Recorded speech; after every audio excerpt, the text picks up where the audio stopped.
man ba ma gisee salaamaaleykum d'abord ba ma gisee patriote ba nga xamante ne dala bàyyi xel waxi ma jàmbal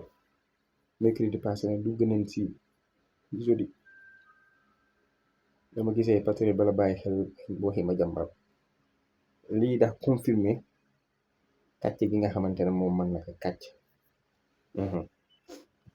lii lépp c'était pour stopper li nga xamante ne wala boog ralenti li nga xamante ne mooy caravane yi ni muy demee doole campagne yi ni muy demee ñu yaakaar ne amaana buñ ko waxee rek dañuy lisay dañuy ralenti tel n'est pas le cas. dañuy ralenti te loolu du cas bi moo tax patriote yi kon bàyyi xel naan ma jàmbal nee na Sonko day génn mercredi ba mu jaral ay journaliste yu bari ñu dem campé fi nga xamante ne mooy Cap Manuel. yéen ay ree ngeen may def quoi vraiment yéen ay baax yéen patriote yéen ay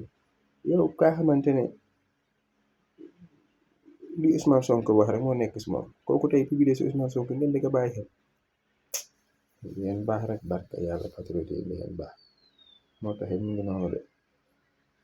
gën na confirmer ne moom daal li yàlla xam doy na ma jàmbal nit kilifa boobu surtout ba nekkee journaliste wanal xar kanam ba xamante ne nit dina respecté ok